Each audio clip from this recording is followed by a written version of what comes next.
हाँ, उन्होंने कहा कि चुनाव आयोग को प्रभावित किया जाता है। चुनाव आयोग को हम लोग प्रभावित नहीं करते हैं।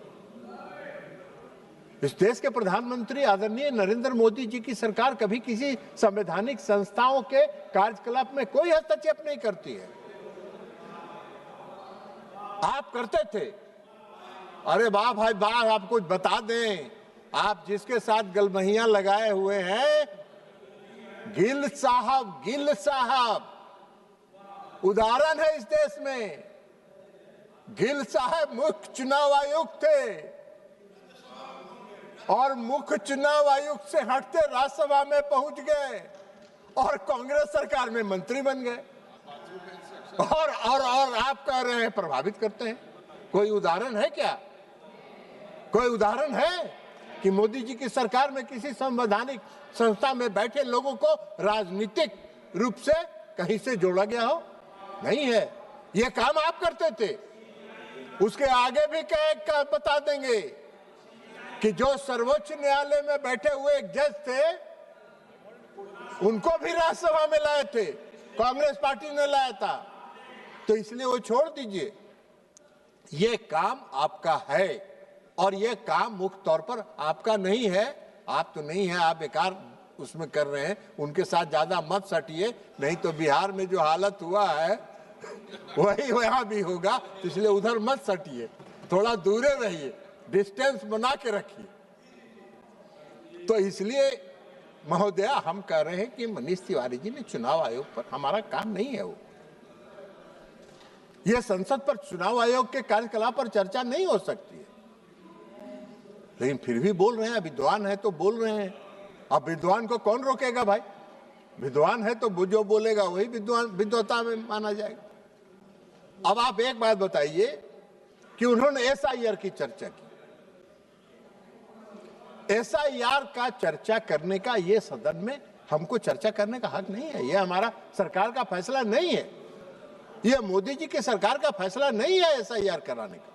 ये चुनाव आयोग का फैसला है और संविधान ने चुनाव आयोग को यह दायित्व दिया है कि बेहतर से बेहतर व्यवस्था को सुनिश्चित करने के लिए वो अपने कार्यकलाप को चलाए और इसलिए एसआईआर कराने। लेकिन एक नागरिक की हैसियत से हम चुनाव आयोग ने जो किया है हम उस पर नहीं कर रहे, लेकिन एक मतदाता की हैसियत से अभी हमारे राज्य में बिहार में भी एसआईआर हुआ है। तो एक नागरिक की हैसियत से हमको जो अनुभव है कि अगर स्पेशल इंटेंसिव रिवीजन अगर चुनाव आयोग कर रहा है किसी भी दृष्टिकोण से, वह गलत नहीं है, वो 100% सही है। क्या कहा चुनाव आयोग ने? चुनाव आयोग ने क्या कहा कि भाई 2003 में एसआईआर हुआ था और 2003 के बाद हम एसआईआर करा रहे हैं। 2003 के बाद जो लोग मतदाता सूची में आए हैं उनको 11 विकल्पों के साथ इस देश के हम नागरिक हैं, हम इस देश के नागरिक हैं, इससे संबंधित एक प्रमाण पत्र जमा करिए। हम अगर इस देश के नागरिक हैं और हमको चुनाव आयोग कह रहा है कि आप नागरिकता का अपना प्रमाण पत्र दीजिए, तो हमको क्या दिक्कत होगी? हमको क्यों परेशानी होगी? मैंने भी इस बार एसआईआर हुआ, हमने भी फॉर्म जमा किया, सारे प्रमाण पत्रों के साथ हमने किया। अब इनके लिए दिक्कत है कि जो इस देश का नागरिक नहीं है। महोदय, हम आपको एक बात बता देते हैं, जब एसआईआर की प्रक्रिया शुरू हुई तो बिहार में 2 जिले ऐसे हैं जिन जिलों में 5 लाख लोग से ज्यादा लोगों ने 3 महीने में नागरिकता प्रमाण पत्र के लिए आवेदन किया। वो कौन थे भाई? कौन थे वो कौन थे? और अगर ऐसे लोगों को सत्यापित करने का काम चुनाव आयोग कर रहा है तो चुनाव आयोग क्या कर रहा है? एक नागरिक की हैसियत से हम इस बात को कह सकते हैं। 11 विकल्प में आपको एक विकल्प भी दे सकते थे। यह चुनाव आयोग का दायित्व है और फिर आप एसआईआर पर चर्चा कर रहे हैं। एसआईआर पर तो सारा मामला सुप्रीम कोर्ट में बहस हो चुका, तो फिर यहां काहे के लिए बहस कर रहे हैं? आप मनीष तिवारी जी वरिष्ठ अधिवक्ता हैं, सुप्रीम कोर्ट में वो सारा तर्क आप जाके रखते, लेकिन नहीं किया आपने। आप एसआईआर का चर्चा कर रहे हैं, आप ईवीएम का सवाल उठा रहे हैं। Electric voting machine, electronic voting machine, जरा मनीष तिवारी जी को यह भी बताना चाहिए था कि डॉक्टर मनमोहन सिंह 10 वर्षों तक इस देश के प्रधानमंत्री रहे। किस चुनाव प्रणाली से वो जीत कर यहां आए थे और यूपीए की सरकार में, संसद में सरकार चला रहे थे 10 वर्षों तक? इसी ईवीएम प्रणाली से, इसी ईवीएम प्रणाली से। आप अगर 10 साल तक सरकार चला लिए, आपको अगर 10 साल तक बिहार देश की जनता ने आपको अगर सत्ता में बैठा दिया तो ईवीएम ठीक है, और लगातार प्रयास करने के बाद भी आपको जनता स्वीकार नहीं कर रही है तो ईवीएम गलत है। अरे आप ईवीएम के बजाय आप बूथ लूटने का उपाय चाहते हैं। बैलेट जो था वो बूथ लूटने का हथकंडा था, जिसको चुनाव आयोग ने और इस देश की चुनाव प्रणाली से हटा दिया गया, और यह एक सही निर्णय था निष्पक्ष चुनाव कराने की दिशा में। आप ईवीएम पर सवाल उठाते हैं। आप पश्चिम बंगाल जीत जाते हैं तो ईवीएम सही है, आप हिमाचल में जीत जाते हैं तो ईवीएम सही है, आप कर्नाटक जीत जाते हैं तो ईवीएम सही है, आप तेलंगाना जीत जाते हैं तो ईवीएम सही है। जैसे ही आप महाराष्ट्र हारते हैं ईवीएम गलत हो गया, जैसे ही आप हरियाणा हारते हैं ईवीएम गलत हो गया, आप बिहार हारते हैं ईवीएम गलत हो गया। कौन सा मापदंड चलाते हैं? आपका यही दोहरा चरित्र जो है इस देश के लोग पहचानते हैं, और आपके दोहरा चरित्र जो है उस पर कभी देश के लोग भरोसा नहीं करते। यही कारण है। अब मनीष तिवारी जी बोल रहे थे एसआईआर पर। मनीष तिवारी जी तो विद्वान वकील है, संविधान की धारा 326 पढ़ा होगा उन्होंने। अभी ये कल्याण बनर्जी साहब चले गए, 327 संविधान का 327 पढ़ रहे थे, 326 पढ़े ही नहीं। 326 में संविधान के 326वें धारा में लिखा हुआ है, इस देश का जो नागरिक होगा वही इस देश का मतदाता होगा, और चुनाव आयोग ने कहा कि आप इस देश के नागरिक हैं, इसको प्रमाणित करिए, तो गलत हो गए। तो संविधान की प्रावधानों के विपरीत आप चर्चा कर रहे हैं, आप संविधान के प्रावधानों के खिलाफ बोल रहे हैं। आप चाहते हैं कि संविधान के प्रावधानों के विपरीत आपकी मनमानी से यह चले। आप किसी भी प्रकार, एन केन प्रकार, जितना हथकंडा हो सकता है सब हथकंडा अपना के किसी तरह सत्ता पाने के लिए पूरा जुगाड़ कर रहे हैं, पूरा अभियान चला रहे हैं। लेकिन इस देश की जनता आपको स्वीकार ही नहीं कर रही है। वो जान रही है कि आप में कुछ है ही नहीं, कुछ बचा ही नहीं है, तो अब आप क्या करिएगा? तो इसलिए संविधान की धाराओं के खिलाफ वो कर रहे हैं। अब सवाल ये नहीं है, हम चुनाव सुधार पर चर्चा कर रहे हैं, लेकिन इन सबों का, विपक्ष के जितने नेता हैं, सबों का भाषण हमने सुना। सबों का भाषण चुनाव सुधार करने के बजाय चुनाव की जो वर्तमान सर्वश्रेष्ठ प्रणाली है उसको कैसे तहस नहस कर दिया जाए, उसको कैसे प्रभावित करने का रास्ता खोल लिया जाए, इसकी चर्चा कर रहे हैं। आप ईवीएम की चर्चा कर रहे थे, मनीष तिवारी जी कह रहे थे वोट देता है पता नहीं चलता। अरे भाई, आप वोट नहीं दिए क्या? हम लोग भी वोट दे के आ रहे हैं अभी। ईवीएम जब आप बटन दबाते हैं तो वीवीपैट दबता है, और वीवीपैट का जो सिग्नल है वो बताता है कि आपने किसको वोट दिया, और तब उसके बाद आप बूथ से बाहर निकलिए। आप क्या बात कर रहे हैं? कौन सा कुतर्क कर रहे हैं? हम सब लोग अभी दे के आए हैं। तो इसलिए आपकी पूरी मंशा है कि इस वर्तमान चुनाव प्रणाली को कैसे तहस नहस किया जाए, कैसे संवैधानिक संस्थाओं को अपमानित किया जाए, कैसे वर्तमान व्यवस्था को, चुनाव प्रणाली को जितना से ज्यादा प्रदूषित कर सकते हैं, प्रदूषित करने का आप लगातार आपका प्रयास है।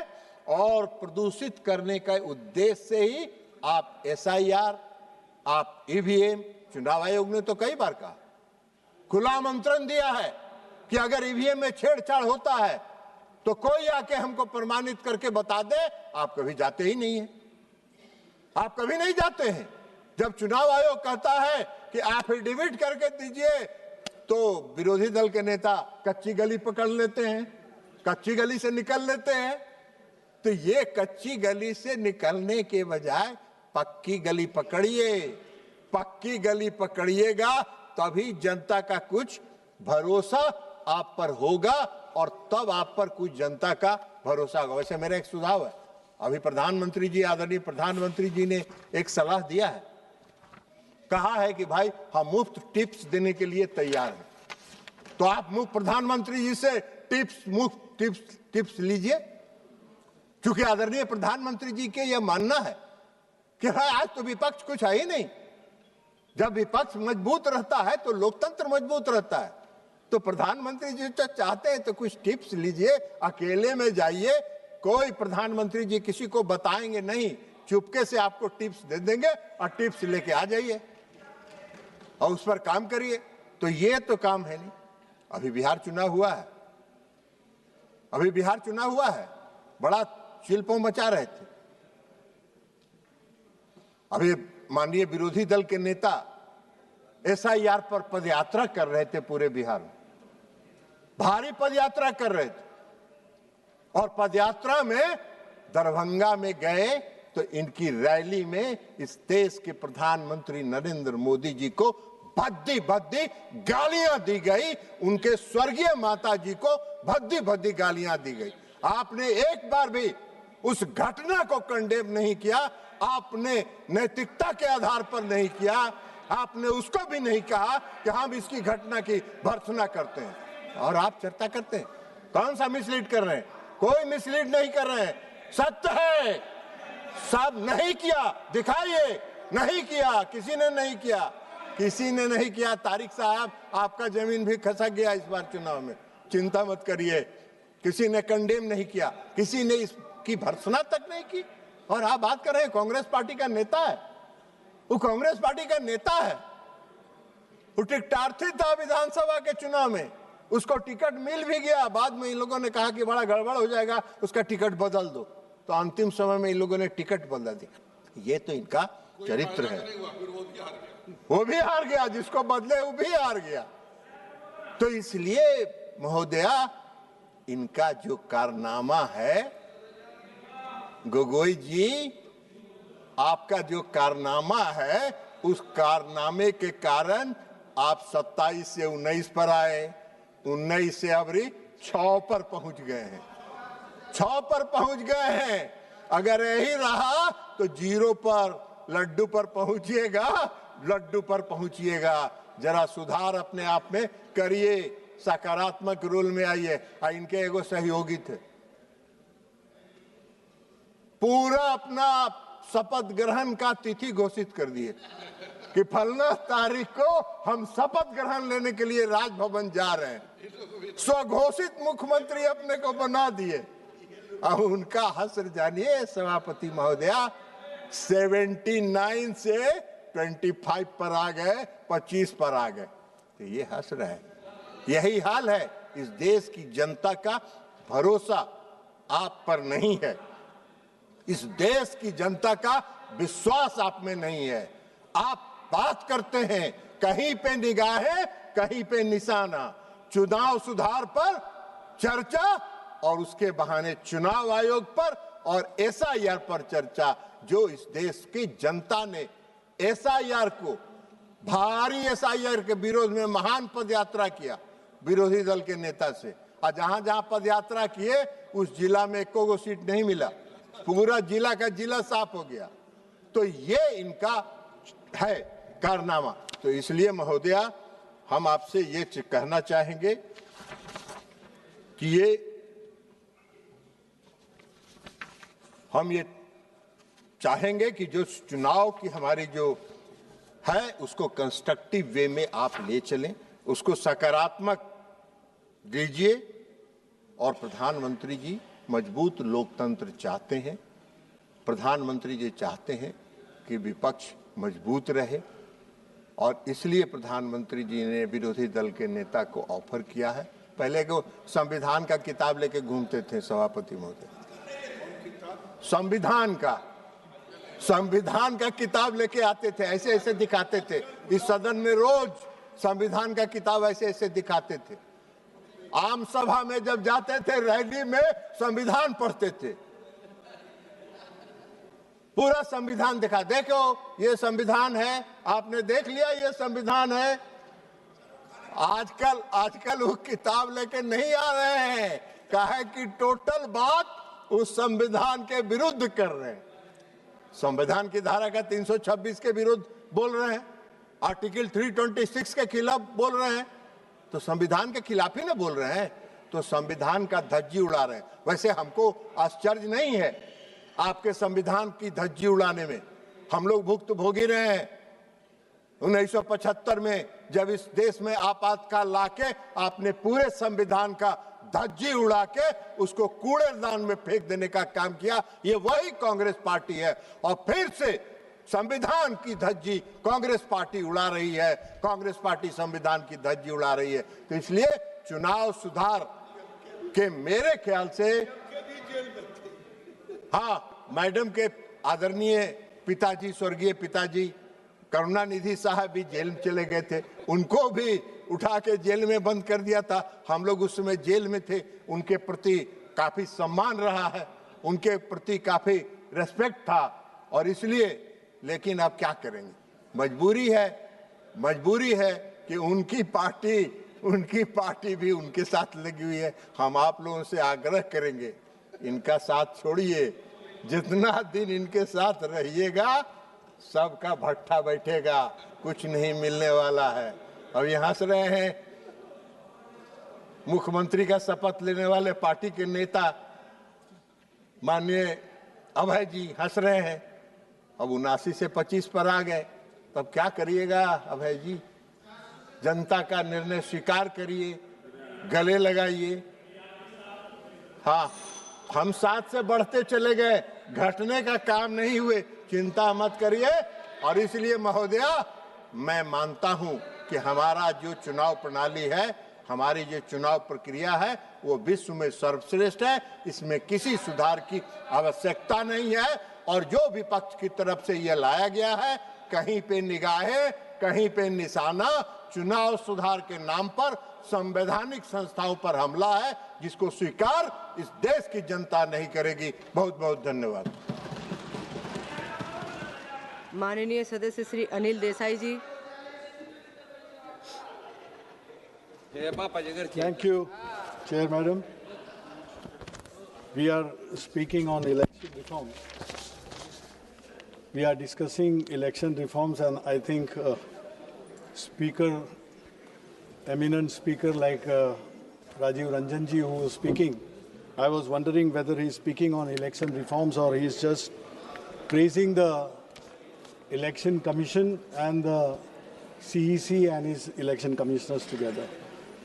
Madam, election is the base, and therefore it lies at the very heart of democracy. It is through elections that people in democracy participate in public affairs and express their will. It is again through elections that power changes hands in peaceful and orderly manner. In a democracy, and authority of the governments gets legitimacy. Elections thus not only sustain democracy but enliven it as well. Holding free and fair elections is therefore crucial and indispensable element of our democracy.